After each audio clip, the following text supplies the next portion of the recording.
জামালপুরে এইচএসসিতে অনিয়মিতদের প্রশ্নপত্রে পরীক্ষা দিয়ে বিপাকে ১০০ শিক্ষার্থী জানানো হয়েছে বোর্ডে মূল্যায়নের আশ্বাস। বোর্ডের নির্দেশনা হচ্ছে আলাদা প্যাকেটে ওই সিলেবাসের জন্য ওই প্রশ্নপত্র ওই প্যাকেটের মধ্যে দিয়ে আলাদাভাবে প্যাকেট করে আলাদাভাবে মূল্যায়ন হবে। কুষ্টিয়ায় মধ্যরাতে অস্ত্রের মহড়া গুলি, বিএনপি কর্মীকে পিটিয়ে জখম। বাগেরহাটে খাল দখল মুক্তে গিয়ে বাধার মুখে প্রশাসন।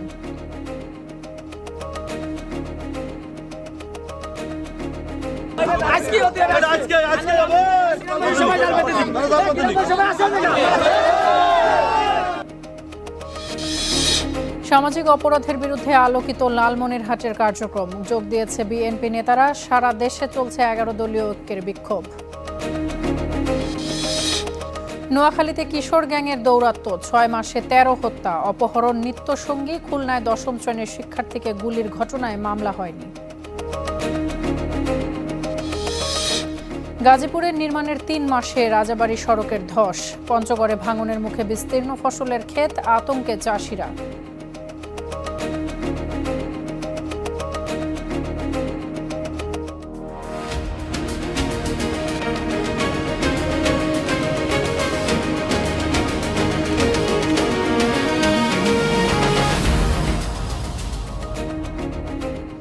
আপনারা দেখছেন স্টার নিউজ। তাসফিয়া তামান্না স্বাগত জানাচ্ছি স্টার বাংলায়। এতক্ষণ শিরোনামগুলো শুনছিলেন। বছর পেরিয়েছে, বদলেছে নিয়ম, তবে পরীক্ষার সময় পরীক্ষার্থীরা দেখেন পুরনো সিলেবাসেই হয়েছে প্রশ্ন। এই ঘটনা জামালপুরের সরকারি আশেক মাহমুদ কলেজ কেন্দ্রে। এইচএসসি পরীক্ষার দ্বিতীয় পত্র পরীক্ষার 2026 সালের বদলে অনিয়মিত এবং মানোন্নয়নের 2025 সালের সিলেবাস অনুযায়ী দেওয়া হয়েছে প্রশ্নপত্র। উচ্চ মাধ্যমিক ও সমমানের পরীক্ষার জামালপুর সরকারি আশেক মাহমুদ কলেজ কেন্দ্র, 4202 নম্বর কক্ষ। বাংলা দ্বিতীয় পত্র পরীক্ষা দিতে রুমে হাজির হন সরকারি জাহেদা সফির মহিলা কলেজের শিক্ষার্থীরা। একই কেন্দ্রের অন্য কক্ষ ও সারা দেশ যখন নতুন সিলেবাসের প্রশ্নে পরীক্ষা দিচ্ছিলেন, তখন 4202 নম্বর কক্ষের পরীক্ষার্থীরা উত্তর লিখছিলেন পুরনো সিলেবাসের প্রশ্ন থেকে। পরীক্ষা শেষে পাশের কক্ষের পরীক্ষার্থীদের সঙ্গে প্রশ্ন মেলাতে গেলে ধরা পড়ে ভুল। তাদের অভিযোগ 2026 সালের পরিবর্তে সরবরাহ করা হয় 2025 সালের সিলেবাস অনুযায়ী। আমরা যে প্রশ্নে পরীক্ষা দিয়েছি ওটা ছিল 2025 সালের একটা কোশ্চেন, যা একদমই ঠিক হয়নি। এটা কর্তৃপক্ষের নজর দেওয়া উচিত ছিল যে আমরা যাতে সঠিক প্রশ্নে পরীক্ষা দিতে পারি। এখন আমার পরীক্ষা কেমন হয়েছে এটা ডিপেন্ড করে না যে এই প্রশ্নে পরীক্ষা দেওয়ার কারণে আমার কি 2 পত্র মিলায়ে প্লাস থাকবে না, এটা তো তাহলে হলো না। কারণ আমি 2টা বছর কষ্ট করছি, আজকের এই 3 ঘন্টার জন্য আমি কষ্ট করছি। এখন এই সামান্য ভুলের কারণে যদি আমার এটাতে প্লাস চলে যায়, এটা দায়িত্ব কে নিবে? কর্তৃপক্ষের এমন খামখেয়ালিপনায় ক্ষুব্ধ অভিভাবকরা। আমরা প্রতি বছরই বিভিন্ন জায়গার কলেজের নিউজ দেখি যে এইভাবে প্রশ্ন উল্টাপাল্টা হয়েছে। এইভাবে যদি আমাদের প্রতি বছরই যদি এগুলা হয়, তাহলে এগুলা দায়ভার কে নিবে? একটি কক্ষে ভুল প্রশ্ন সরবরাহের অভিযোগ স্বীকার করে বিষয়টি সমাধানের আশ্বাস দেন কলেজের অধ্যক্ষ। বোর্ডের সাথে কথা বললাম, বোর্ড আমাকে যেটি তথ্য সরবরাহ করলেন যে এই ধরনের ঘটনা বাংলাদেশে আরও 2টি প্রতিষ্ঠানে ঘটেছে। সেই ক্ষেত্রে বোর্ডের নির্দেশনা হচ্ছে আলাদা প্যাকেটে ওই সিলেবাসের জন্য ওই প্রশ্নপত্র ওই প্যাকেটের মধ্যে দিয়ে আলাদাভাবে প্যাকেট করে আলাদাভাবে মূল্যায়ন হবে। সেইভাবে বোর্ডকে পাঠাই দিলে বোর্ড এটি বিবেচনায় নেবেন। কলেজ কর্তৃপক্ষের দাবি, সরবরাহ করা প্রশ্নটি অনিয়মিত ও মানোন্নয়নের পরীক্ষার্থীদের জন্য, যা 2025 সালের সিলেবাস অনুযায়ী করা। কেন্দ্রটিতে অনিয়মিত ও মানোন্নয়নের পরীক্ষার্থী রয়েছেন 69 জন। Desk report, star news. এ বিষয়ে আরো বিস্তারিত জানতে জামালপুর থেকে যোগ দিচ্ছি সহকর্মী আলমগীর হোসেনের সঙ্গে। আলমগীর, যে ভুল প্রশ্নপত্র সরবরাহ করা হয়েছে এবং এই বিষয়ে আশ্বাস দেওয়া হয়েছে, সেই বিষয়ের আরো কোনো তথ্য আপনার কাছে রয়েছে কিনা? কলেজ কর্তৃপক্ষ কি বলছেন?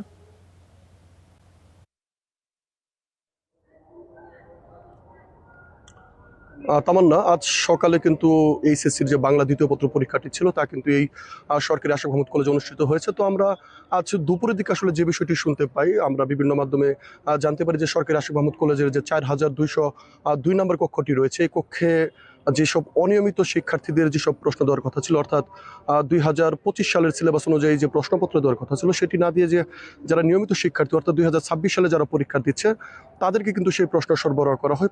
পরে পরীক্ষা দেওয়ার এক পর্যায়ে যখন প্রায় পরীক্ষা শেষের দিকে তখন কিন্তু শিক্ষার্থীরা লক্ষ্য করতে পারে যে তাদের যে প্রশ্নটি দেওয়া হয়েছিল সেটি কিন্তু মূলত 2025 সালের সিলেবাস অনুযায়ী সেই পরীক্ষা দেওয়া হয়, প্রশ্নপত্র দেওয়া হয়েছিল। পরবর্তীতে আমরা জানতে কলেজে এখানে এসে আমরা যে বিষয়টি লক্ষ্য করতে পেরেছি যে বিভিন্ন শিক্ষার্থী থেকে শুরু করে তাদের যে অভিভাবকরা রয়েছে তারা কিন্তু আসলে খুবই ফেটে পড়েন। তারা যে বিষয়টি বলছেন, বিশেষ করে শিক্ষার্থীরা যে বিষয়টি বলছেন, তারা যে আসলে এই পরীক্ষার জন্য গেল 2 বছর ধরে যে ধরনের আসলে প্রস্তুতি নিয়েছিল সেই প্রস্তুতিমূলক তাদের যে প্রশ্ন সে অনুযায়ী কিন্তু হয়নি। তাদের 2025 সালের প্রশ্ন দেওয়াতে কিন্তু তাদের যে প্রশ্নটি তা কিন্তু আসলে অত্যন্ত কঠিন হয়ে পড়েছে।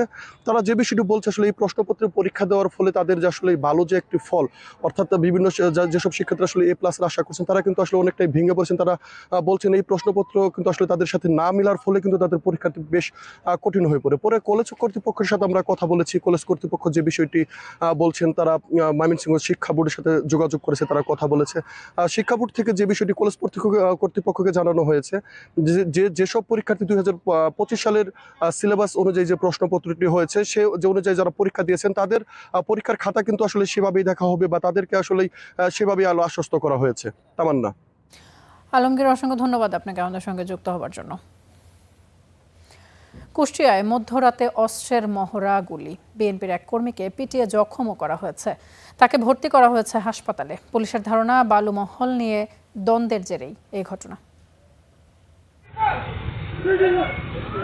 রাতের আঁধারে চোখ ধাঁধানো আলো, মোটরসাইকেলে আসা কয়েকজনের অস্ত্র হাতে মহড়া। নেপথ্যে কুষ্টিয়ায় গড়াই নদের বালুঘাট নিয়ে বিরোধ। মহড়ার আগে বিএনপির এক কর্মীকে হাতুড়ি পেটা করেছে আরেক গ্রুপের কর্মীরা। আহত আরিফুল ইসলাম এখন কুমারখালী উপজেলা স্বাস্থ্য কমপ্লেক্সে ভর্তি। স্থানীয়রা জানান, গড়াই নদের আচার্য বালুঘাট নিয়ে বিএনপির দুপক্ষের মধ্যে দ্বন্দ্ব চলছে দীর্ঘদিন। এরই জেরে হয় শুক্রবার রাতের হামলা। টের পেয়ে স্থানীয়রা ছুটে এলে গুলি ছুড়ে পালিয়ে যায় অস্ত্রধারীরা। এ ঘটনায় মুখ খুলতে রাজি হননি বিএনপির কোনো নেতা। তবে পুলিশ বলছে আরিফুলের পক্ষে মামলা হলে নেওয়া হবে আইনানুগ ব্যবস্থা। ঘটনাস্থলে গিয়ে আমরা তেমন কাউকে পাইনি। পরবর্তী হাসপাতালে ভিকটিমকে জিজ্ঞাসাবাদ করি।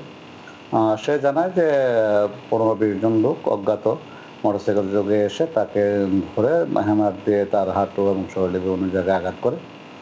তো সে বর্তমানে চিকিৎসাধীন আছে। আমরা এখনো অভিযোগ পাইনি। অভিযোগ পেলে আমরা আইনগত ব্যবস্থা গ্রহণ করব। বালু মহলের দ্বন্দ্ব দীর্ঘদিন ধরেই চলে আসছে পদ্মা তীরবর্তী এলাকায়। Desk report, star news. বাগেরহাটে বিএনপি নেতার বাধার মুখে খাল দখলমুক্ত না করে ফিরে গেলেন প্রশাসনের কর্মকর্তারা। এ নিয়ে দেখা দেয় বাকবিতণ্ডা। দখলদারদের সরে যেতে 15 দিনের সময় দিয়েছে প্রশাসন। খাল দখলমুক্ত ঘিরে এই বাকবিতণ্ডা। সকালে পূর্ব নির্ধারিত কর্মসূচি অনুযায়ী বাগেরহাটের দেলখাসানি খালপাড়ে জড়ো হন প্রশাসনের কর্মকর্তারা। ছিলেন স্থানীয় সংসদ সদস্য। এ সময় বিএনপি নেতা সেলিম কাজীর নেতৃত্বে কাজে বাধা দেন কয়েকজন, দেখান নানা যুক্তি। ছাত্রদল যুবদল এই বছর করে আওয়ামী লীগ চলে যাওয়ার পরে এই আমাদের বিএনপি ছেলেপেলেরা ঘের করে এটা। পরে কাজ না করেই ফিরে আসেন প্রশাসনের কর্মকর্তারা। তবে দখলদারদের সরে যেতে 15 দিনের সময় বেঁধে দেয়া হয়। যেখানেই খাল দখল আছে, বাঁধ দেওয়া আছে, পানি চলাচলের সমস্যা হচ্ছে, আমরা জনস্বার্থে সমস্ত খালগুলি এক এক করে উন্মুক্ত করে দেব, যাতে করে এই জলাশয়টা উন্মুক্ত থাকে, সমস্ত মানুষ এখানে ভোগ করতে পারে, পানি চলাচল স্বাভাবিক থাকতে পারে, জলাবদ্ধতা তৈরি না হয়। সেই কর্মসূচির জন্য আমরা আজকে এখানে আসছি এবং এটা অব্যাহত থাকবে। যারা এখানে দীর্ঘদিন যারা এই বাঁধ দিয়ে এবং নিজস্ব ব্যবস্থাপনায় যারা মাছ চাষ করেছিল তারা আমাদের কাছে কিছু সময় প্রার্থনা করেছে। আমরা শান্তি শৃঙ্খলা বজায়ের স্বার্থে সেই বিষয়টি বিবেচনা করছি। জেলার 75টি ইউনিয়নে ছোট বড় কয়েকশো খাল দখল করে চলছে মাছ চাষ। Desk report, star news. নারায়ণগঞ্জের সোনারগাঁওয়ে ছিনতাই মামলার আসামি ধরতে গিয়ে হামলার শিকার হয়েছেন 3 পুলিশ সদস্য সহ 4 জন। পরে অভিযান চালিয়ে অভিযুক্ত 2 জনকে আটক করেছে পুলিশ। দুপুরে উপজেলার সাতভাইয়াপাড়া এলাকায় এই ঘটনা ঘটে। আহতরা হলেন সোনারগাঁও থানার উপপরিদর্শক সুরুজ্জামান, কনস্টেবল শাহিন এবং মইনুল এবং পুলিশ সোর্স মাসুম মিয়া। আহত পুলিশ সদস্যরা সোনারগাঁও উপজেলার স্বাস্থ্য কমপ্লেক্সে চিকিৎসা নিয়েছেন। অন্যদিকে গুরুতর আহত মাসুম মিয়াকে উন্নত চিকিৎসার জন্য পাঠানো হয়েছে ঢাকা মেডিকেল কলেজ হাসপাতালে।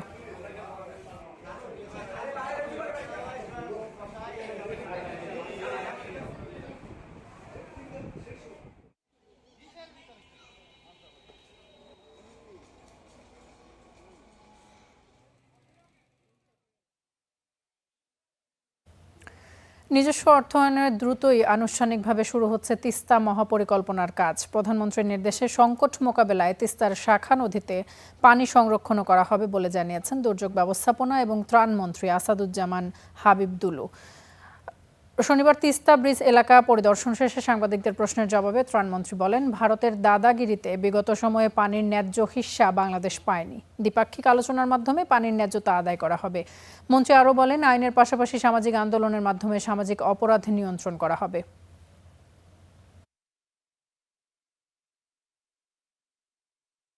তিস্তা পাড়ের মানুষ বুক আশা বেঁধে বসে আছে, কবে এই কার্যক্রম শুরু হবে।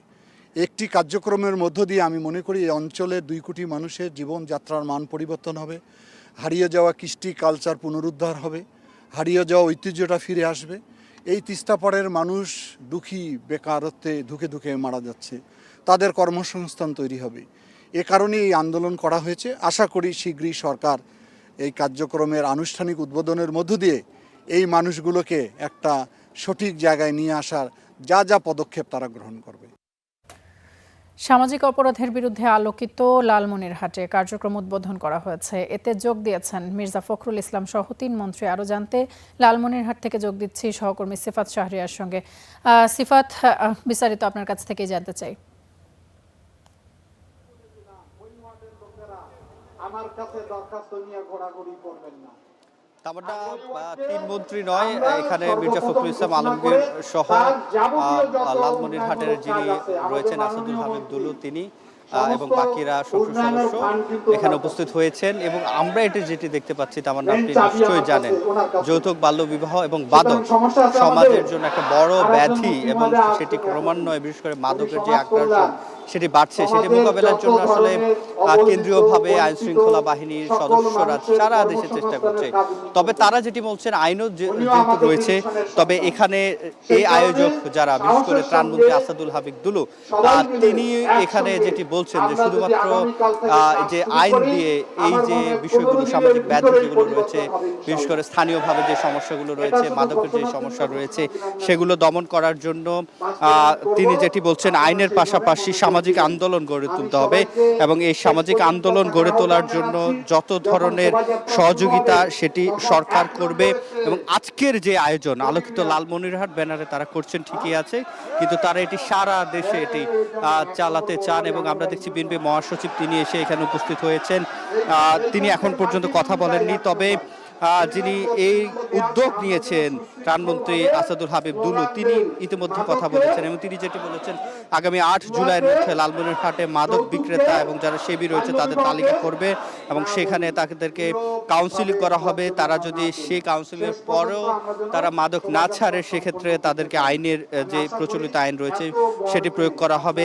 এবং এই লালমনিরহাটে প্রত্যেকটি ওয়ার্ডে তারা 31 সদস্য বিশিষ্ট কমিটি করেছে, যারা এই কাউন্সিলিং এর যে কাজগুলো করবে। এবং এখানে তারা বলছে, প্রথমে কঠোর আইন নয়, বরং যারা এই মাদক সেবী ব্যবসার সাথে রয়েছে তাদেরকে পুনর্বাসন এবং তাদেরকে কাউন্সিলিং এর মাধ্যমে, তাদের পরিচর্যার মাধ্যমে তাদেরকে আসলে সঠিক পথে নিয়ে আসার যে ব্যবস্থা সেটি তিনি করে বলেছেন। এবং সেই সাথে ইতিমধ্যে এই মঞ্চে আমরা যেটি দেখেছি, এখানে 7 জোড়া তাদের বিবাহের ব্যবস্থা করা হয়েছে, এখানে যৌতুকবিহীন বিবাহ। এবং এটি এই যৌতুকবিহীন এই বিবাহের মাধ্যমে এই যে একটি বার্তা, সেই বার্তাটি আসলে দিতে চাই আলোকিত লালমনিরহাটের পক্ষ থেকে, যাতে কেউ অসচ্ছল হলে সেক্ষেত্রে যৌতুকের জন্য যে প্রথাটি অনেক আগ থেকে প্রচলিত রয়েছে, সেটি বিশেষ করে এই প্রান্তিক অঞ্চলে, এরকম যেগুলো বর্ডার এলাকা, এগুলোতে এই যৌতুক প্রথা এখন পর্যন্ত রয়েছে।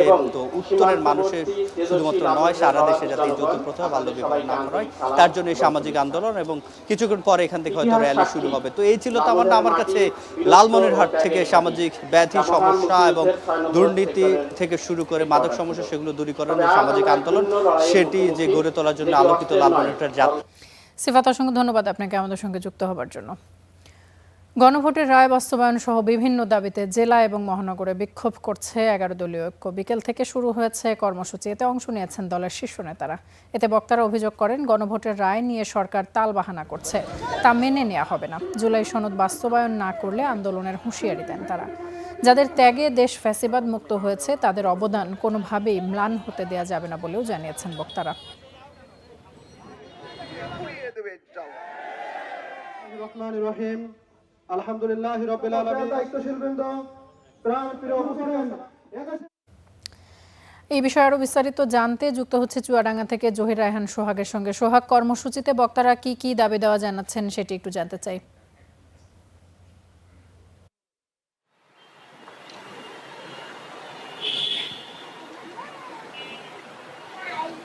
তামান্না, সারা দেশের মতো আজকে কিন্তু চুয়াডাঙ্গায় 11 দলের কর্মসূচি শুরু হবে।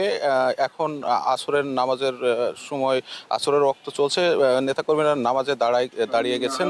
এর পরে কিন্তু কর্মসূচি শুরু হবে। তাদের একটি দাবি যে জুলাই সনদ বাস্তবায়ন এবং গণভোটের যে রায়, সেই দাবিটাই বাস্তবায়নের জন্য কিন্তু তারা বারবার বলছেন। আমি এখন কথা বলবো জেলা জামাতের আমিরের সাথে, শুনবো আসলে আজকের কর্মসূচি সম্পর্কে। ধন্যবাদ। আপনারা জানেন যে 12 তারিখে যে দুটো ভোট হয়েছিল, একটা গণভোট এবং একটি নির্বাচিত প্রতিনিধি নির্বাচন প্রতিনিধি তৈরির জন্য আমরা 17 তারিখের শপথে দুইটা শপথ নিয়েছিলাম। বিরোধী দলের যারা এমপি এবং সরকারি দলের যারা এমপি তারা একটাই শপথ নিয়েছিল। আমরা 5 তারিখ ভুলতে চাই না। জুলাইয়ের 36 আমরা ধারণ করতে চাই। জুলাইয়ের 36-এর যে মূল চেতনা ছিল জাস্টিস, সেটা আমরা কায়েম করতে চাই। আমরা সংস্কার সাধনের মাধ্যমে এই দেশটাকে সুন্দর করতে চাই। সবার আগে দেশ, এই দেশে যেন আর কেউ ফ্যাসিস্ট তৈরি না হয়, এদেশে যেন আর কোনো সরকার ছাত্র জনতার বুকের উপরে নির্বিচারে গুলি না চালায়, আর কোনো শিশু যেন রাস্তায় গিয়ে নিহত না হয়। এরকম একটি দেশ আমরা তৈরির জন্য জুলাইয়ের যে আকাঙ্ক্ষা ছিল, সেই আকাঙ্ক্ষা বাস্তবায়ন করতে চাই। এই আকাঙ্ক্ষা যতদিন বাস্তবায়ন না হবে ততদিন আমরা রাজপথে আন্দোলন করে যাব।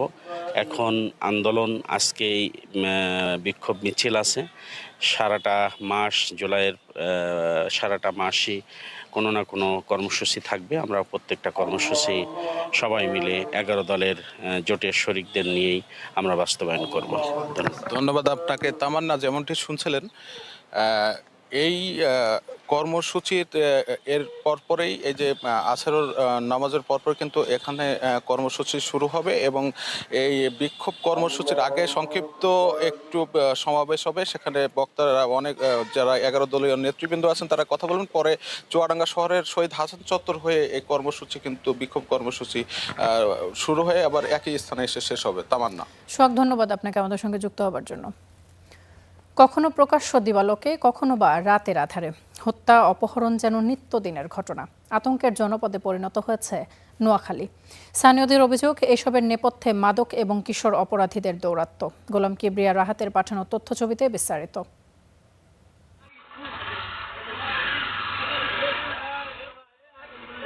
দিন দুপুরে এমন নির্মমতা নোয়াখালীর বেগমগঞ্জ উপজেলার হাজিপুর গ্রামে।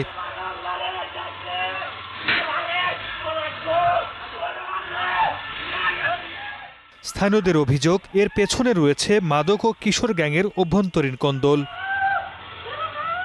50,000 টাকা চাঁদা চাইছে, চাঁদা চাওয়ার পরে তাদেরকে আমি 10,000 টাকা দিচ্ছি রোজাতে। এটার পরে আমার ছেলেরা ধরে নিয়ে এরা 10-15 জনে মিলে পিটাইয়া জাগাত মারি ফেলে। এসব হত্যাকারীদের আমরা বিচার চাই এবং কি ফাঁসি চাই। এই হাজিপুরে যেন এই চাঁদাবাজি, কিশোর গ্যাং এবং কোনো মাদকের কোনো ব্যবসা যেন না হয়। গেল 30 মে রাতে বেগমগঞ্জে কিশোর গ্যাংয়ের হামলায় প্রাণ হারান এক ব্যক্তি। একই রাতে শরীফপুরে নিহত হন আরেকজন। এসব ঘটনার পেছনে রয়েছে মাদক ও কিশোর গ্যাংয়ের দৌরাত্ম্য। কিশোর গ্যাং সহ একত্রে আমাদের কবিরের উপর যে সশস্ত্র হামলা করছে, সন্ত্রাসী হামলা করছে, আমরা তীব্র নিন্দা ও প্রতিবাদ জানাই। জোবায়ের হোসেন রাকিবকে মানে হত্যা করার পেছনে মূলত আপনার যারা করছে এরা মাদক সেবী, এই ধরনের লোক, এরা চাঁদা দাবি করছিল। শুধু তারাই নয়, গত 10 জুন সেনবাগে মাদক সেবনে বাধা দেয় এসএসসি পরীক্ষার্থীকে এবং 4 এপ্রিল এক ব্যবসায়ীকে পিটিয়ে হত্যা করে কিশোর অপরাধীরা। যারা এই মাদকের বিরুদ্ধে এখন কথা বলবে তারা ভাবতে হবে যে সে হামলার শিকার হইতে হবে। মিরপুর বাহিনী, ধরুন সর্দারপাড়ে একটা বাহিনী আছে, এত বলে সন্ধ্যার পরে একটা রিকশাওয়ালা ঢুকতে পারে না। জেলা জুড়ে এনটিএস, বিটিআর, কেটিজি সহ প্রায় 2 শতাধিক কিশোর গ্যাংয়ের অস্তিত্বের প্রমাণ মিলেছে দেয়ালে আঁকা চিত্র থেকে। অভিযোগ রয়েছে, প্রভাবশালী রাজনৈতিক নেতাদের আশ্রয় প্রশ্রয়ে এরা দিন দিন আরও বেপরোয়া হয়ে উঠছে। নাম দিয়ে সংক্ষিপ্ত কেটিজি, ইটিসি, বিটিআর গতকালকে বাগেরহাটে একটা মিছিল হয়েছে বিটিআর। এখানে বিভিন্ন উঠতি বয়সী ছেলেরা এই সংগঠন তৈরি করে বিভিন্ন রাজনৈতিক নেতাদের আশ্রয় প্রশ্রয় থেকে। তবে আইনশৃঙ্খলা পরিস্থিতি নিয়ন্ত্রণে সর্বাত্মক চেষ্টার কথা বলছে পুলিশ। আমাদের প্রথম প্রায়োরিটি থাকবে এই নোয়াখালীতে মাদক নির্মূল করা এবং এই কিশোর গ্যাংয়ের দৌরাত্ম্য এটাকে নিয়ন্ত্রণে নিয়ে আসা। কিশোর গ্যাংয়ের বেপরোয়া তাণ্ডব আর মাদকের ভয়াল গ্রাসে গত 6 মাসে জেলায় প্রাণ হারিয়েছে অন্তত 13 জন। Desk report, star news. খুলনায় স্কুল ছাত্রীকে গুলির ঘটনা এখনও রহস্যে ঘেরা। হয়নি মামলা, পুলিশের ধারণা প্রেম সংক্রান্ত বিরোধেই এই ঘটনা। তবে তদন্তের পরই জানা যাবে আসল কারণ। জড়িতদের শনাক্ত করে আটকে অভিযান চলছে। খুলনা নগরীর রূপসা বেড়িবাঁধ এলাকা। শুক্রবার রাতে নিজ বাড়ির সামনে গুলিবিদ্ধ হন 10ম শ্রেণীর এক ছাত্রী। মোটরসাইকেলে আসা 2 দুর্বৃত্ত তাকে লক্ষ্য করে গুলি ছোড়ে। এতে পায়ে গুলিবিদ্ধ হন তিনি। হাসপাতালে নেয়ার পর প্রাণে বাঁচেন ওই ছাত্রী। পড়া শেষ করে পাশে বান্ধবীদের সাথে বসে গল্প করতেছিল। এবার এর ভিতরে কোথা থেকে হেলমেট পরিধান করে 2-3টা মোটরসাইকেলে 2-3 জন লোক আসলো, আইসে একটা গুলি করে দিয়ে চলে গেল। তবে কি কারণে কারা একজন ছাত্রীকে এভাবে গুলি করলো এ নিয়ে উঠেছে প্রশ্ন। কারণ খতিয়ে দেখছে পুলিশ। ধারণা প্রেম ঘটিত বিরোধ। আমরা সুমোটো হয়ে এটা চেষ্টা করতেছি কে বা কারা গুলি করছে এবং এই দুর্বৃত্ত কারা তাদের চিহ্নিতপূর্বক আমরা গ্রেফতারের চেষ্টা করতেছি এবং বাদীদের বা ভিকটিমের পক্ষ থেকে এজাহার দায়ের করা হলে মামলা নেওয়া হবে। খুলনায় একের পর এক গুলির ঘটনায় উদ্বিগ্ন নাগরিক সমাজ। নিরাপত্তা জোরদারের দাবি জানিয়েছেন তারা। বিভিন্ন পেশার মানুষ থেকে শুরু করে শিক্ষার্থীরাও এখন নিরাপদ নয়। আমরা মনে করি নাগরিক হিসাবে যে আসলে আইন শৃঙ্খলা রক্ষাকারী বাহিনীরা যারা সদস্যরা আছে তারা অনেকটা দায় সারা গোছের দায়িত্ব পালন করে এবং রাজনৈতিক দলের যেসব নেতৃবৃন্দ রয়েছে তারাও অনেকটা বক্তব্যের মঞ্চে যেভাবে কঠোরভাবে বলে, কিন্তু আসলে প্রশাসনিকভাবে তারা ওইভাবে কঠোরতা দেখাচ্ছে না, যে কারণে কিন্তু খুলনায় দিন দিন খুনের সংখ্যা বাড়ছে, রাহাজারির সংখ্যা বাড়ছে। গত 2 বছরে খুলনায় হত্যার ঘটনা ঘটেছে শতাধিক। বাড়ছে অবৈধ অস্ত্রের ব্যবহার। Desk report, star news. আপনারা দেখছেন স্টার বাংলা। ফিরছে একটু পর।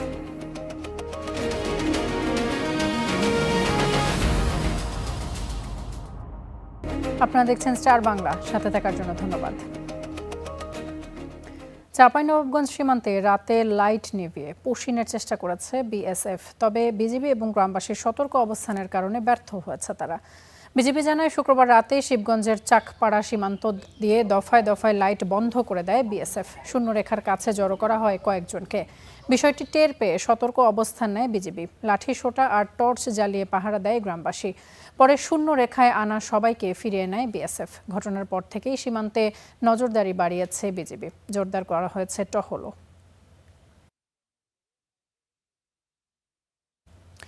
নির্মাণের 3 মাসেই ধসে গেছে প্রায় 9 কোটি টাকা ব্যয় নির্মিত গাজীপুরের শ্রীপুরের রাজাবাড়ি দমদমা সড়ক। ফাটল দেখা দিয়েছে একাধিক পয়েন্টে। এই অবস্থায় ঝুঁকি নিয়ে চলাচল করতে হচ্ছে স্থানীয়দের। ক্ষতিগ্রস্ত অংশ মেরামতের আশ্বাস কর্তৃপক্ষের। কোথাও বড় ফাটল, কোথাও বা নদীতে ধসে গেছে ব্লক। নির্মাণের 3 মাস যেতে না যেতেই এমন দুরবস্থা গাজীপুরের শ্রীপুরের রাজবাড়ি দমদমা সড়কের 1 কিলোমিটার অংশের। জেলা শহরের সঙ্গে শ্রীপুরের যোগাযোগ সহজ করতে 2021 সালে রাজবাড়ী থেকে দমদমা পর্যন্ত 5.5 কিলোমিটার পাকা সড়ক নির্মাণের উদ্যোগ নেয় সরকার। প্রকল্পের মেয়াদ 2024 সাল পর্যন্ত থাকলেও শেষ হয় চলতি বছরের মার্চে। কিন্তু অল্প দিনে ধসে পড়েছে সড়কটির বিভিন্ন অংশ। ফাটল দেখা দিয়েছে একাধিক পয়েন্টে। এ অবস্থায় ঝুঁকি নিয়ে চলাচল করতে হচ্ছে স্থানীয়দের। সঠিকভাবে কাজ যদি হইতো তাহলে রাস্তাটা দ্রুত যত খারাপ হওয়ার কথা না। যে অবস্থায় মানুষ তো দুর্ভোগে ভুগতেছে, সবাই অনেকটা রিস্কি হয়ে গেছে। এলাকাবাসী জানায় সড়কটি নির্মাণের শুরু থেকেই নিম্নমানের উপকরণ ব্যবহারের অভিযোগ ছিল, কিন্তু তাকে কর্ণপাত করেনি ঠিকাদারি প্রতিষ্ঠান। বালু খালি এমনি দিয়ে আলগা বালু দিয়ে করে গেছে, কোনো পানি মারছে না, হিলাইছে না, এমনি খালি করে গেছে। এই যে করে যাওয়ার পথে ভেঙে গেছে। কোনো অবস্থাতেই তারা এটা সমান করে নাই। হ্যাঁ, বেকু দিয়া এই একটু জাতাদা সমান করে লেভেল করে তারপরে করতে, সেইটাও করে নাই। করছে কি বালু ছিটাইছে। তবে ঠিকাদারের জামানতের অর্থ দিয়ে ক্ষতিগ্রস্ত অংশ মেরামত করার আশ্বাস দিয়েছে সড়ক বিভাগ। যে রাস্তাটা ছিল না, একদম নতুন মাটি ভরাট করে অংশটা তৈরি করা হয়েছিল, আগে খালেরই অংশ ছিল। 5 কিলোমিটারের মধ্যে মাত্র 100 মিটার অংশ এই সমস্যায় পড়েছে।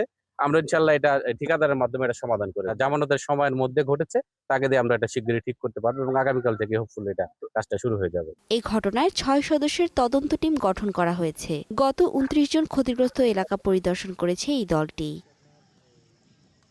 Desk report, star news. দর্শক, সামাজিক অপরাধের বিরুদ্ধে আলোকিত লালমনিরহাটে কার্যক্রম উদ্বোধন করা হয়েছে। সেখানে বক্তব্য রাখছেন মির্জা ফখরুল ইসলাম আলমগীর। চলে যাচ্ছি সেখানে। শুধু একজন রাজনীতিবিদ নন, একজন সংসদ সদস্য নন, একজন মন্ত্রী নন, তিনি এই সমাজ সংস্কারক। তিনি শুধু লালমনিরহাট নয়, তার এই চিন্তা ভাবনাগুলো আমরা যদি বাংলাদেশের সর্বখানে ছড়িয়ে দিতে পারি, তাহলে আমরা নিশ্চয়ই বাংলাদেশকে সত্যিকার আলোকিত বাংলাদেশ পরিণত করতে সক্ষম হব।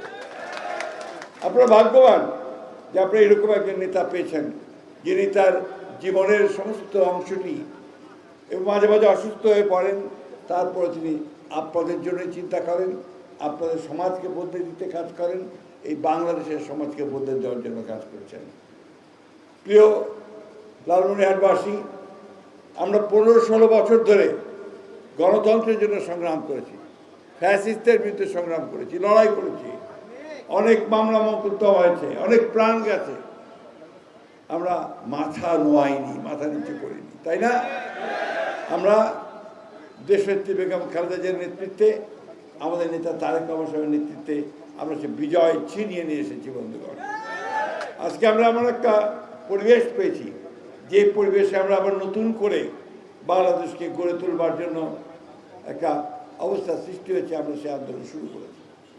আজকে আসাদুল আব্দুল আজকে সেই আন্দোলন শুরু করেছেন।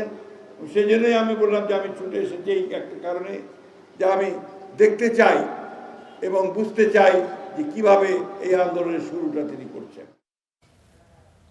দর্শক, সামাজিক অপরাধের বিরুদ্ধে আলোকিত লালমনিরহাটে কার্যক্রম উদ্বোধন করা হয়েছে। সেখানে বক্তব্য রাখছিলেন মির্জা ফখরুল ইসলাম আলমগীর। আমরা সরাসরি ছিলাম সেখানে।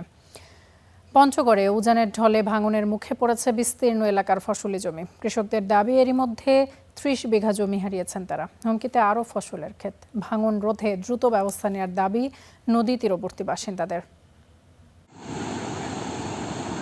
আবাদি জমি ভেঙে পরিণত হয়েছে নালায়। সেই ভাঙনের তীরে দাঁড়িয়ে দুশ্চিন্তায় এলাকাবাসী। এই দৃশ্য পঞ্চগড়ের ধাক্কামারা ইউনিয়নের লাঠুয়াপাড়া এলাকার। স্থানীয়রা জানান, উজান থেকে নেমে আসা ঢলে প্রায় 30 বিঘা কৃষিজমি এরই মধ্যে বিলীন হয়েছে। বর্ষা মৌসুমে ভাঙনের মাত্রা বাড়ে কয়েক গুণ। বর্ষা মৌসুম শুরু হতেই যখন আকাশের বৃষ্টি শুরু হয়, তখন এই জমির ভাঙন শুরু হয়ে যায়। ভাঙতে ভাঙতে আমাদের মোটামুটি অনেক জায়গা ভেঙে গেছে। আমার এবং আমার পরিবারেরই প্রায় 70 বিঘা জমি এখানে ভেঙে খারখানা হয়ে গেছে। ভাঙন রোধে পানি উন্নয়ন বোর্ডে একাধিকবার লিখিত আবেদন করা হলেও এখনও উদ্যোগ নেওয়া হয়নি, অভিযোগ এলাকাবাসীর। আমরা পানি উন্নয়ন বোর্ডে অনেকবার দরখাস্ত করেছি, পানি উন্নয়ন বোর্ড কোনো পদক্ষেপ নিচ্ছে না, এবং আমরা ডিসি সাহেবের বরাবরই গেছিলাম, ডিসি সাহেবের কোনো পদক্ষেপ নিচ্ছে না। এটা গভর্নমেন্ট যদি একটু পদক্ষেপ নেয় আমাদের, তাহলে আসলে আমাদের এই এলাকার জমিগুলো, কৃষকগুলো বাঁচে। সুইচ গেট নির্মাণ না হলে তাহলে আমরা গরিব মানুষ বা আমরা কৃষক অসহায় দিন কাটাবো। সরেজমিনে দেখে প্রয়োজনীয় ব্যবস্থার আশ্বাস পানি উন্নয়ন বোর্ডের। এলাকার মানুষজন অত্র এলাকায় একটা ওয়াটার কন্ট্রোল স্ট্রাকচার অথবা বাঁধ নির্মাণের জন্য দাবি জানিয়েছেন। তো উক্ত এলাকায় সরেজমিনে পরিদর্শন করে ওয়াটার কন্ট্রোল স্ট্রাকচার বা বাঁধ নির্মাণের প্রয়োজনীয় ব্যবস্থা গ্রহণ করা হবে। লাঠুয়াপাড়া সহ আশেপাশের এলাকার প্রায় 300 কৃষকের অন্তত 200 বিঘা আবাদি জমি ভাঙনের ঝুঁকিতে রয়েছে। Desk report, star news. প্রধান শিক্ষক ছাড়াই চলছে নারায়ণগঞ্জের রূপগঞ্জ এবং 2500-এর 128টি প্রাথমিক বিদ্যালয়। ভারপ্রাপ্ত এবং সহকারী শিক্ষকদের কাঁধে ভর করেই চলছে স্কুল। তারা জানান, প্রশাসনিক কাজে বাড়তি সময় ব্যয়ের প্রভাব পড়ছে শ্রেণী কার্যক্রমেও। নারায়ণগঞ্জের রূপগঞ্জ 2500 উপজেলায় দীর্ঘদিন বেশিরভাগ প্রাথমিক বিদ্যালয়ের প্রধান শিক্ষকের পদ শূন্য। এর মধ্যে রূপগঞ্জ উপজেলার 2 পৌরসভা ও 7 ইউনিয়নে সরকারি প্রাথমিক বিদ্যালয় 115টি, যার মধ্যে 64টি চলছে প্রধান শিক্ষক ছাড়াই। একই চিত্র 2500 উপজেলাতেও। দুই পৌরসভা ও 10 ইউনিয়নে 64টি বিদ্যালয়ের প্রধান শিক্ষকের পদ শূন্য। কোয়ালিটি এডুকেশনের জন্য 1:40, হ্যাঁ, এই অনুপাতে আমাদের শিক্ষক প্রয়োজন। আমাদের অনেকগুলো স্কুল আছে যেখানে এই অনুপাত রক্ষা হচ্ছে না, যার কারণে সেই সমস্ত বিদ্যালয়গুলো আপনার সাফার করছে এবং পাঠদান ব্যাহত হচ্ছে। অনেক বিদ্যালয়ে আছে শিক্ষক সংকটও। 3 থেকে 4 জন শিক্ষক দিয়ে পরিচালিত হচ্ছে পুরো বিদ্যালয়। এর সঙ্গে প্রশাসনিক কাজে বাড়তি সময় ব্যয় করায় ব্যাহত হচ্ছে শ্রেণী কার্যক্রম। এখানে প্রধান শিক্ষক আরেকটা পোস্ট খালি বিদায় আমাদের প্রত্যেকটা শিক্ষকের অনেক কষ্ট হচ্ছে। প্রধান শিক্ষকের দায়িত্ব পালন করতে হয়, 2টি দায়িত্ব পালন করতে গেলে তো একটু ব্যাঘাত ঘটবে। তবে উপজেলা শিক্ষা কর্মকর্তারা বলছেন শূন্য পদ পূরণে চিঠি দেওয়া হয়েছে ঊর্ধ্বতন কর্তৃপক্ষ বরাবর। প্রধান শিক্ষক 2টা পোস্ট ফুল করাতে সে ক্লাসও নেয় আবার অফিসিয়াল কাজও করে, এটা পাঠদান একটু ব্যাহত হচ্ছে, ভালো মতোই ব্যাহত হচ্ছে। আর স্পেশালি আমার 2টা ইউনিয়ন 7 গ্রাম আর কালাপাহাড়ে, এখানে সবচেয়ে ক্রাইসিস বেশি। প্রধান শিক্ষকের কাজগুলো সহকারী শিক্ষকদের করতে হচ্ছে। যদি প্রধান শিক্ষক এই বিদ্যালয়ে থাকতো তাহলে এই কাজগুলো প্রধান শিক্ষকের আরও সুচারুভাবে করলে স্কুলের সহকারী শিক্ষকদের এই চাপটা থেকে মুক্তি থাকতো এবং তারা সঠিকভাবে তাদের পাঠদানগুলো শ্রেণীকক্ষে প্রয়োগ করতে পারত। কোমলমতি শিশুদের শিক্ষার মান নিশ্চিতে দ্রুত প্রধান শিক্ষক নিয়োগ দেয়া জরুরি বলে মনে করছেন শিক্ষা সংশ্লিষ্টরা। Desk report, star news. আপনারা দেখছেন স্টার বাংলা, ফিরছি একটু পর।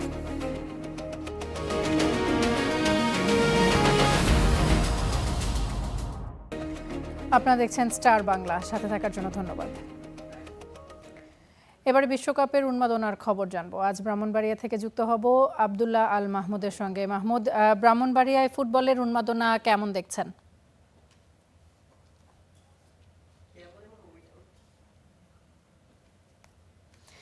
ফুটবলের উন্মাদনা কেমন দেখছেন? সম্ভবত বৃষ্টি হচ্ছে, এই বৃষ্টি মাথায় নিয়ে আপনার পিছনে বেশ কিছু ক্ষুদে সমর্থক দেখতে পাচ্ছি। ব্রাজিল এবং আর্জেন্টিনার ফুটবলের উন্মাদনা সম্পর্কে জানতে চাই। জি ধন্যবাদ।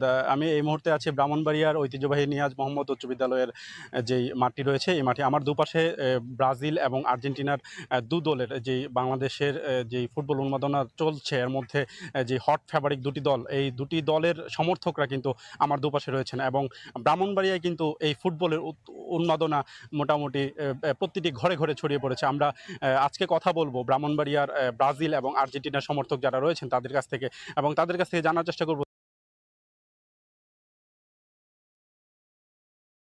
একজন সমর্থকের কাছ থেকে জানার চেষ্টা করবো যে ব্রাজিল দলের কাছে প্রত্যাশা করতেছি আমাদের ইচ্ছা আছে এবং 2026 সাল চলতেছে, আমরা আশাবাদী 6টা ইচ্ছা আমরা অর্জন করবো ইনশাআল্লাহ। আমরা আরেকজন ব্রাজিল সমর্থকের সাথে কথা বলবো। আপনার প্রিয় দলের কাছ থেকে আপনার প্রত্যাশা কি? এবার কি আপনাদের একদম মিশনটা পূর্ণ হবে?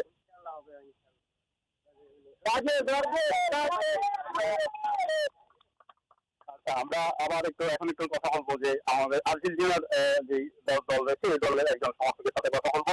আর্জেন্টিনা কিন্তু গতবার বিশ্বকাপে তারা বিজয়ী হয়েছিল এবং আপনাদের এইবারের প্রত্যাশাটা কি? আপনারা কি সেটি চাচ্ছেন যে এবারও আর্জেন্টিনা বিশ্বকাপ জিতবে? আসলে ফুটবল একটি সারা ওয়ার্ল্ডের একটা জনপ্রিয় খেলা। এই খেলাতে সবসময় আসলে যে ভালো খেলে, যেমন আমাদের হচ্ছে জাদুর খেলা হচ্ছে মেসি, সেই মেসির জাদুতেই কিন্তু দর্শকরা হচ্ছে আনন্দ উল্লাস উপভোগ করে। আপনারা জানেন যে 2026-এর যে ফিফা ওয়ার্ল্ড কাপ। মাহমুদ, আপনাকে ধন্যবাদ, আপনি জানাচ্ছিলেন আমাদেরকে খবরাখবর। প্রতিষ্ঠার 8 বছর পেরিয়ে গেলেও নিজস্ব ক্যাম্পাস পায়নি নেত্রকোনা মেডিকেল কলেজের শিক্ষার্থীরা। অস্থায়ী ক্যাম্পাসে সীমিত পরিসরে কার্যক্রম চলায় থেকে যাচ্ছে শিক্ষণ ঘাটতি। এতে চিকিৎসা সেবায় প্রভাব পড়ার শঙ্কা রয়েছে। কবে নাগাদ জমি বরাদ্দ হবে জানেন না জেলা প্রশাসনও।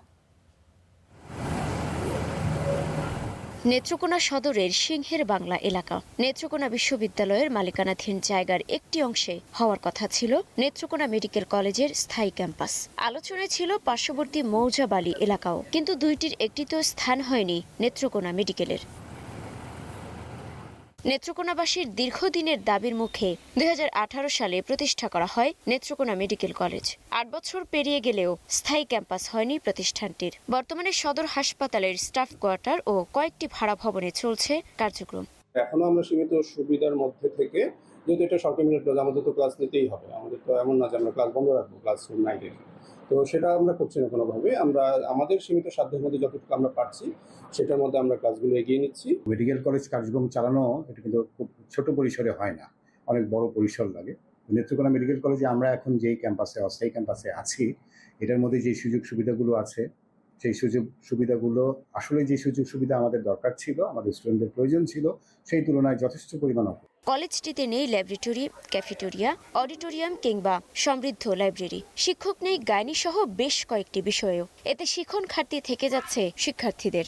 যে সেবাকে আমরা জনগণকে দিতে চাই, যে সেবাকে একজন ডাক্তার রোগীকে দিতে চাই, সেই সেবাগুলো আমরা দিতে পারতাম, কারণ আমাদের শিক্ষার একটি বেসিস তো গড়ে উঠবে এই ক্যাম্পাস থেকে। যদি ক্যাম্পাসে ভালো না থাকে তাহলে আমরা কিভাবে ভালো ডাক্তার হতে পারি? আমাদেরকে যাতে পর্যাপ্ত পরিমাণ শিক্ষক নিয়োগ দেওয়া হয় এবং একটি স্থায়ী এবং আধুনিক ক্যাম্পাস যাতে আমাদেরকে তৈরি করে দেওয়া হয়। ক্যাম্পাসের ভিতরে আমরা বেশি নিরাপদ যেহেতু এখন দেশের অবস্থা অনেক খারাপ, মেয়েদের কোথাও কোনো নিরাপত্তা নাই, ওই জন্য আমরা চাচ্ছিলাম যে ক্যাম্পাসের ভিতর যদি একটা হোস্টেলের ব্যবস্থা করে দেওয়া হয়। সরকার কর্তৃক নতুন মেডিকেলের অনুমোদন দেওয়া হচ্ছে, কিন্তু সেক্ষেত্রে যেহেতু আমাদের পুরাতনগুলি অবহেলিত হয়ে পড়ে আছে, আমাদের দাবি থাকবে যেন আমাদের ক্যাম্পাসগুলোর দিকে একটু দৃষ্টি দেওয়া হয়, আমরা যেন একটি মানসম্মত ক্যাম্পাস পাই। আর যেহেতু অনেকগুলো সময় বছরই পেরিয়ে গেছে, তো এটার এখনো কোনো ইনিশিয়েটিভ নেওয়া হচ্ছে না। তো আমাদের এটাই দাবি থাকবে কর্তৃপক্ষের কাছে যেন ইমিডিয়েটলি কোনো স্টেপ নেওয়া হয় এখানে। স্থায়ী ক্যাম্পাসের জন্য একাধিকবার জমি অধিগ্রহণের চেষ্টা হলেও আলোর মুখ দেখেনি। কবে নাগাদ বরাদ্দ হবে জানেন না জেলা প্রশাসনও। স্বাস্থ্য মন্ত্রণালয় এবং শিক্ষা মন্ত্রণালয়ের মধ্যকার একটি দ্বিপাক্ষিক সভায় সিদ্ধান্ত হয় যে নেত্রকোনা বিশ্ববিদ্যালয়ের 50 একর জমি নেত্রকোনা মেডিকেল কলেজকে দেওয়া হবে। তো এই চিঠিপত্র আমরা পেয়েছি, এটা অনেক আগের বিষয়, বাট রিসেন্টলি এই বিষয়ে আর কোনো চিঠি বা কোনো পত্র পাইনি।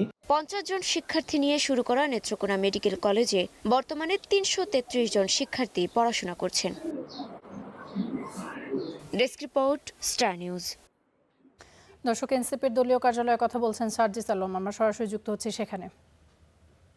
আমরা আমাদের এই মূল প্রতিপাদ্য যেটি রয়েছে এটির পাশাপাশি আরও অন্যান্য বিষয়, যেমন নিত্য প্রয়োজনীয় দ্রব্যমূল্যের ঊর্ধ্বগতি, গ্রামাঞ্চলে মানুষ প্রচণ্ড বিদ্যুৎ সংকটে ভুগছে।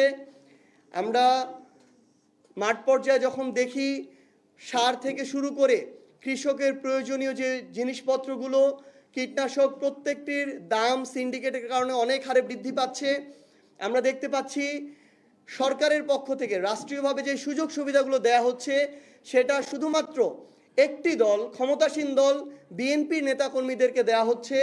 বিএনপি 50% ভোট পেয়ে এবার নির্বাচিত হয়েছে, তাহলে বাকি যে 50% মানুষ, যাদের মধ্যে অনেকে আছে অত্যন্ত নিডি, যারা অত্যন্ত একটা কঠিন সময় পার করছে, সেই মানুষগুলো এই সুযোগ সুবিধাগুলো পাচ্ছে না। তাহলে এই বিষয়গুলো আমরা শুনতে এবং তুলে ধরতে মাঠ পর্যায়ে যাচ্ছি। আপনারা এই জায়গায় আমাদের সাথে পূর্বের মতো থাকবেন, এটা আমাদের প্রত্যাশা। এবং এই কর্মসূচির অংশ হিসেবে আমরা 16 তারিখে যখন আমরা রংপুরে থাকব, উত্তরাঞ্চলের আমাদের যে টিম সেটি পদযাত্রায় রংপুরে থাকবে 16 তারিখে সকালে 10টায়, আমরা যেদিন আমাদের জুলাই শহীদ দিবস। এনসিপির দলীয় কার্যালয়ে কথা বলছেন সার্জিস আলম, আমরা সরাসরি ছিলাম সেখানে। এই ছিল স্টার বাংলায়। এবারে যাচ্ছি স্টার চট্টগ্রামের সহকর্মী সূচনা হাসানের কাছে। আমন্ত্রণ স্টার চট্টগ্রামের সাথে আছি আমি সূচনা হাসান। শুরুতেই শিরোনাম। চট্টগ্রামকে লজিস্টিক হাবে পরিণতের স্বপ্নে বাস্তবায়নের পথে মন্তব্য অর্থমন্ত্রীর। ক্যাশলেস সোসাইটি গড়তে কাজ করছে সরকার। আতঙ্ক থাকলেও ধীরে ধীরে স্বাভাবিক হতে শুরু করেছে টেকনাফের জনজীবন। সীমান্তে সতর্ক অবস্থায় আইন শৃঙ্খলা বাহিনী।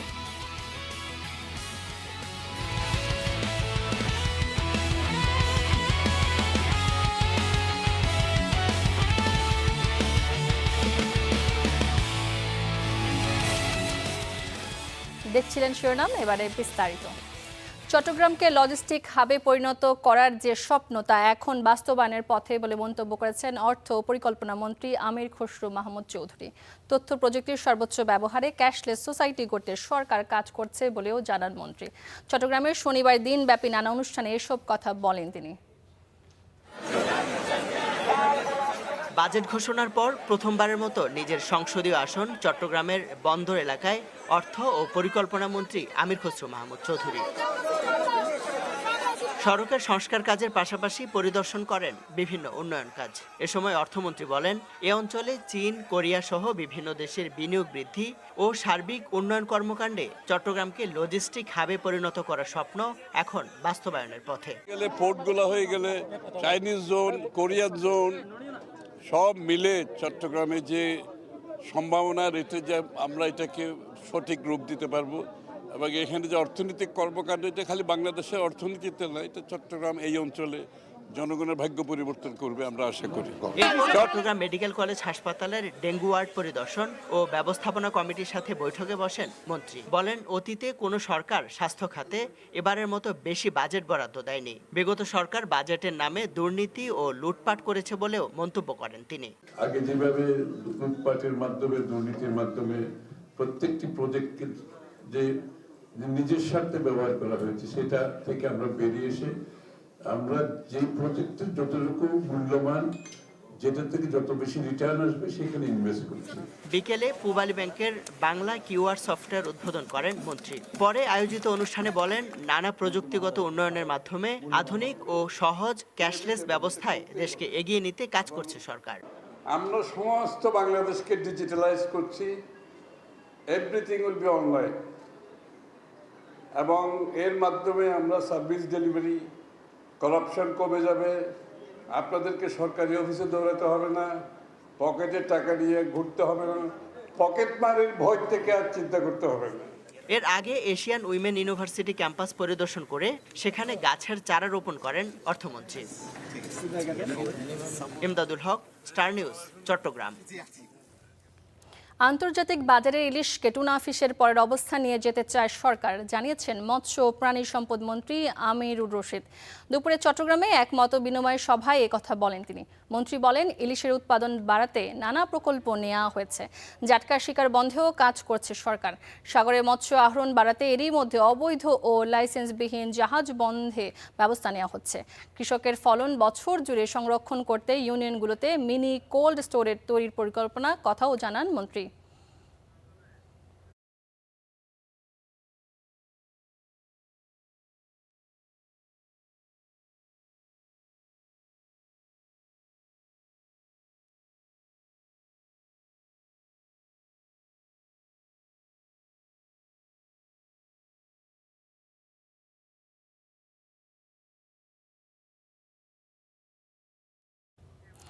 গণভোটের রায় বাস্তবায়ন সহ বিভিন্ন দাবিতে চট্টগ্রামে বিক্ষোভ করছে 11 দলীয় ঐক্য।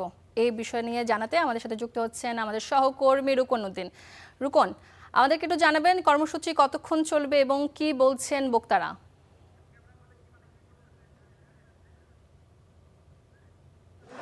বেশ কিছুক্ষণ আগেই এই কর্মসূচি শুরু হয়েছে। প্রথমেই সংক্ষিপ্ত সমাবেশে বক্তব্য রাখেন 11 দলীয় ঐক্যের বিভিন্ন পর্যায়ের নেতৃবৃন্দ, অর্থাৎ চট্টগ্রাম মহানগরের বিভিন্ন পর্যায়ের নেতৃবৃন্দ কিন্তু তারা বক্তব্য রেখেছেন। এবং এরপরই চট্টগ্রামের যে আন্দরকিল্লা শাহী জামে মসজিদ আছে সেখান থেকেই একটি গণমিছিল শুরু হয়েছে এবং এই গণমিছিলটি নিউ মার্কেট মোড়ে গিয়ে শেষ হবে। চট্টগ্রামের যে আন্দরকিল্লা জামে মসজিদ সেখান থেকে টেরিবাজার হয়ে লালদিঘির পার হয়ে আসলে কোতোয়ালির মোড় হয়েই নিউ মার্কেট গিয়ে শেষ হবে। এবং সংক্ষিপ্ত সমাবেশে তারা যেটি বলছেন যে জুলাই গণঅভ্যুত্থানে যে সকল গণঅভ্যুত্থানে যারা হত্যার শিকার হয়েছে এবং এরপরেও যে সকল হত্যাকাণ্ড ঘটেছে এবং বিগত 17 বছরে যে সকল হত্যাকাণ্ড ঘটেছে সেগুলোর বিচার দাবি তারা করছেন। এবং এছাড়া গণভোটের যে রায় সেটি বাস্তবায়নের দাবিও কিন্তু তারা করছেন। তারা যেমনটি অভিযোগ করছেন যে 70% মানুষের যে গণভোটের রায় সেটিকে উপেক্ষা করে আসলে রাষ্ট্রের যে বিষয়গুলো সেগুলো চলতে পারে না, সেইগুলো তারা বলছেন। এবং তারা আরেকটি কথা বলছেন যে যদি এই গণভোটের রায় বাস্তবায়ন করা না হয় তাহলে তারা এই যে আন্দোলন সেটি তারা অব্যাহত রাখবে এবং তারা আন্দোলনের মাধ্যমেই সেই গণভোটের রায় আদায় করে ছাড়বেন সেরকম হুঁশিয়ারি কিন্তু তারা দিয়েছেন। এবং তারা বলছেন যে যেহেতু এটি জুলাইয়ের মাস, এই জুলাইয়ের মধ্যে যাতে গণভোটের রায় বাস্তবায়ন করা হয় সেই বিষয়টি কিন্তু তারা বলছেন। তো এই ছিল আমার কাছে চট্টগ্রাম থেকে গণভোটের রায় এবং গুম খুনের হত্যার কাণ্ডের বিচারের দাবিতে 11 দলীয় ঐক্যের যে গণমিছিল এবং সমাবেশ সেখানকার সর্বশেষ তথ্য। রুকন, আপনাকে ধন্যবাদ। 3 দিন পর থেমেছে রাখাইনে গুলি বিস্ফোরণের শব্দ। স্বাভাবিক হতে শুরু করেছে টেকনাফের জনজীবন, তবে আতঙ্ক কাটছে না। সীমান্তে সতর্ক অবস্থায় রয়েছে আইন শৃঙ্খলা বাহিনী। 3 দিন পর নাফ নদীতে চিরচেনা দৃশ্য। আতঙ্ক পুরোপুরি না কাটলেও মাছ শিকারে নেমেছেন জেলেরা। শুক্রবার রাত থেকে রাখাইনের মংডুতে থেমেছে গুলি বিস্ফোরণের শব্দ। তারপর থেকেই জীবিকার তাগিদে বাধ্য হয়ে নদীতে নেমেছেন টেকনাফের জেলেরা। আবার কখন কি হয় তা নিয়ে রয়েছে দুশ্চিন্তা, সেই সাথে ধরে নিয়ে যাওয়ার শঙ্কা তো রয়েছেই। জেলেরা মাছ ধরতে নদীতে যাওয়ার জন্য ভয় পাচ্ছে, আর আমাদের সীমান্তে যারা বসবাস করে তারা মোটর শৈলীর শব্দের কারণে আতঙ্কে আছে। সীমান্তের মধ্যে আমার থেকে ভয় লাগছে না, আমাকে ঘুমাতে পারি নাই। ঘরে ফিরেছেন আতঙ্কিত মানুষজন, খুলেছে হাট বাজার। পরিস্থিতি শান্ত আছে, কিন্তু কতদিনের জন্য শান্ত থাকবে সেটা আমাদের কোনো কন্ট্রোল নাই। সীমান্তবর্তী এলাকা, হঠাৎ করে যখন এরকম একটি শব্দ হয় বা ঘর বাড়ির মধ্যে যখন কম্পন শুরু হয় তখন তো অবশ্যই একটু ভয়ভীতি থাকবে। টেকনাফে আইন শৃঙ্খলা বিষয়ক সভা করেছে স্থানীয় প্রশাসন। দেয়া হয়েছে নানা দিক নির্দেশনা, সতর্ক অবস্থানে আইন শৃঙ্খলা বাহিনী। এর আগে গত 1 জুলাই মিয়ানমারের রাখাইনের মংডু এলাকায় শুরু হয় সংঘাত সহিংসতা। একের পর এক বিস্ফোরণের বিকট শব্দে কেঁপে ওঠে টেকনাফের সীমান্তবর্তী এলাকা। Desk report, star news. বান্দরবানের রাবার বাগান থেকে 6 রোহিঙ্গা শ্রমিককে অপহরণের অভিযোগ উঠেছে। গেল রাতে 9:30টার দিকে নাইক্ষছড়ির বড়ইঝিরি এলাকা থেকে তাদের অপহরণ করা হয়। পুলিশ জানায় অপহৃত শ্রমিকরা রাবার বাগানের কাজ শেষে বিশ্রাম নিচ্ছিলেন। এক পর্যায়ে রাতে দুর্বৃত্তরা তাদের অস্ত্রের মুখে জিম্মি করে তুলে নিয়ে যায়। অপহৃতদের নাম পরিচয় নিশ্চিত হতে পারেনি পুলিশ, তবে তাদের অবস্থান শনাক্ত ও উদ্ধারে অভিযান অব্যাহত রেখেছে পুলিশ।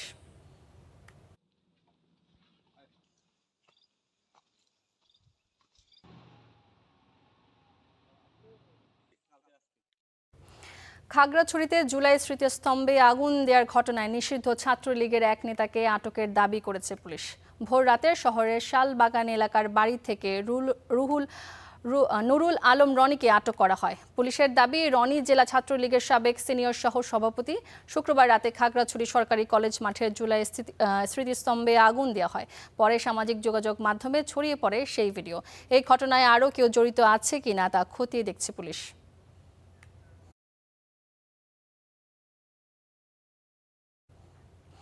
উত্তর ফটিকছড়ি উপজেলা কার্যালয়ের জায়গা নির্ধারণ নিয়ে অসন্তোষ জানিয়েছেন সচেতন নাগরিকরা। সকালে চট্টগ্রাম প্রেস ক্লাবের সংবাদ সম্মেলন করেন তারা। এ সময় বক্তারা অভিযোগ করেন, গণশুনানির পরও স্থানীয়দের মতামত ছাড়াই দক্ষিণের হারুয়ালছড়ি ও সুয়াবিল ইউনিয়নকে নতুন উপজেলায় যুক্ত করা হয়েছে। একটি স্বার্থান্বেষী মহল ভূজপুরে উপজেলা সদর স্থাপনের উদ্দেশ্যে প্রশাসনিক প্রক্রিয়ায় প্রভাব বিস্তার করছে। দাবি জানান যৌক্তিক স্থানে অফিস স্থাপনের।